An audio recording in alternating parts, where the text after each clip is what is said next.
Kneeling back toss. Tap balls. So kneeling back toss is going to be your first new workout on weeks number 4 through 6. So kneeling back toss, I'm down on my knee here. This is going to be my push leg is going to be down to the ground. Landing leg out front. Landing leg going to be normally how you would land with that 45-degree angle. Back foot here is up behind me, up on my toe. So the max back toss, unlike the wall back toss, is I'm down on the ground. I'm going to reach in front, out over my foot, and as I throw, I'm going to throw max effort behind me, and I am going to turn my body. So in full motion, I'm down, touch the ground, explode back and throw it. My body's going to go with it. I'm going to use my momentum to go back, and I'm not going to stop my arms short. So it's going to be a full range of motion into the wall. So once again, touch in front, throw it back behind me. As I throw, the one important part here is that as I start to turn back and rotate, my elbow is staying equal or above my body, and as I throw, my elbow extends into the wall. One more time, touch, throw back into the wall. Underhand toss, I'm trying to get full range of motion in my arm. We're overhand throwing athletes, so we also want to get full range of motion in our shoulder going underhand. Softball toss is what it is. Bicep needs to be by my ear. So I'm coming up. I want my bicep to be as close to my ear as I can as I go down, and I'm going to throw. So in full motion, bicep to ear, throw, throw, throw. Next one is going to be the martial throw. So the martial throw, the most important part of this is the setup with your feet. You're going to do the exact same thing that we did in overhand slams into the ground, into that shot put position. So I want my throwing foot to point forward. I want my non-arm throwing foot to point sideways. So if you look over top, I have a 90-degree angle with my feet, and they're slightly spread out. I don't want to be too close. I don't want to be ultra far. I want to sit somewhere in the middle with a 90-degree angle. What I'm going to do with my non-throwing foot is I'm going to turn my non-throwing foot as I would hitting. So ball into my head, just like in that shot put position. Turn in, my foot turns as well. As I throw it into the wall off of my head, and I pronate through and get as much deceleration as I can at the end. So my hand comes off of my head as I throw, not this way, but this way. So my arm never flies out. So once again, I turn in to that wall, throw, my arm comes straight forward to that wall, and I pronate as far down as I can. So I'm in full motion, my side angle, ball into my head, turn in, throw, pronate off as far as I can. Ball into my head, throw, pronate off as far as I can. One more. Go as far as I can on my deceleration. Those are your heavy balls for week 1. Phase number 3. New thing in phase number 3 here is a rocker hold. So the first 2 in phase number 3 you've done before, which is the kneeling back from max and forward max holds. So this is the new one, and this is rocker throws with holds. So rocker throw, I'm going to be in a decently good stride length here. You won't hit your true stride length position just because you're on flat ground. So I'm going to be in a decent stride length position. My landing is correct. My push foot is correct. I'm either angled in or I'm straight to the wall. I'm starting in a position here where I would be from the stretch. So I'm going to rock back. I'm going to put weight on my back knee, and I'm going to start to break my arms. Now notice my back knee stays inside of my foot. As I rock back, I don't want my back knee to get outside. I want my back knee to stay inside of my foot. So I'm sitting more weight on my back hip, and I'm trying to load that. So within the rocker throw, everything is pretty much the same up on top as far as what you normally do. So I'm going to rock, break, throw, and I'm going to pull down in front of me, and I'm going to try to get as much decel as I can without my back leg coming up off the ground completely. So in full motion, rock, throw.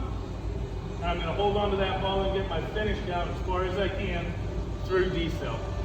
So full motion example one more time from the front. Good foot position, hands in a set position, break, rock and break,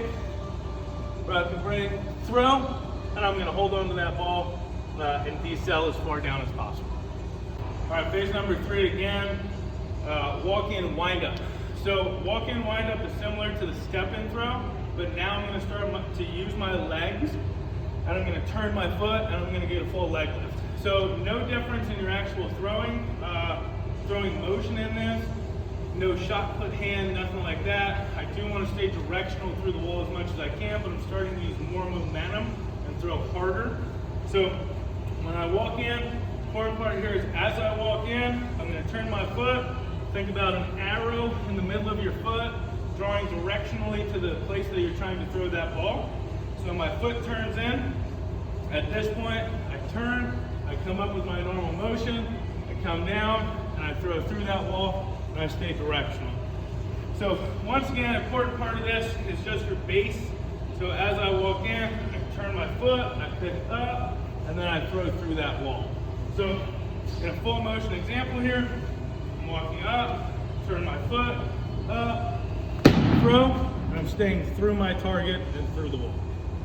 Phase number 3, turn and burns. We've moved away from our throwing wall over here in the weight area. Beautiful cages that can get broken up into 4 cages with 2 bullpens at 1575 Avon Street Extended, Charlottesville, Virginia. So we're using the tap balls here. This is a 5-ounce tap ball. You can actually use a baseball as well because of the same weight. This is a max effort movement, and it's very important that you get into the right spaces for it. This will train separation with your upper and lower body as well as body mechanics. So I'm going to start backwards. My throwing wall, or my net, which I'm throwing into, straight down from me. So I am starting backwards. I'm going to backpedal, backpedal, backpedal, backpedal. As I get closer to my target and max out at full speed, my push foot is going to be behind me. My throwing foot is going to swivel open. This is where I start to get my separation. Notice my shoulder is back and my hips are starting to open. Still landing the way I would normally land when I throw off of a mount. And then from this point forward, I'm just going to sling myself and move through the target. If you fall down or roll through your throwing portion, that's fine. This is all momentum based. So in a full motion, I'm going to backpedal, backpedal, backpedal, backpedal, turn, throw. So I'm going to follow through my target. Go.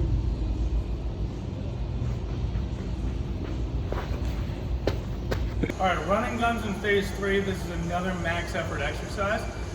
We are now in the bullpens, in which we have our radar gun set up. If you can use a radar gun, that would be nice. Today, I won't be using a radar gun on myself because I'd rather not embarrass everybody that's watching this. So, in our running guns,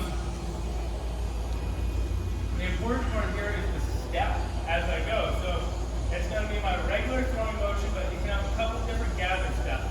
So gather step number 1 is I come in, I step behind before I throw, and then I let it cut loose into the net. My other sort of gather is I'm coming through, I leave the ground with my front foot, I step over with my back foot into a curl out position and I throw. That would be more for outfielders or anybody who feels comfortable doing that. The other one is just a simple gather and a shuffle. So I'm running in, I shuffle, click my feet, and then I throw into that net. Your gather is based on personal preference and athletic ability. So whichever one you choose, there's no right answer for it. But what you do want to do is have at least a medium pace jog getting into this exercise. The faster you go, the harder it's going to be to control your footwork before the throw. So my recommendation would be start slow and then build up into almost a full sprint to figure out what you're doing. This is also another one that if you fall down because you're getting too much extension out front and you do a roll, that's just what's going to happen. This is a max effort exercise that is meant to be thrown hard. So in full motion, I'm going to back up to the first mount right here, our flat mount. So I'm going to start my run. I'm going to run, step behind. lean into the net. So in a full motion throw with release, I'm not really compromising my body movement. My glove is the same, the separation is the same, nothing changes on that. The only thing that's different is what I do with my lower body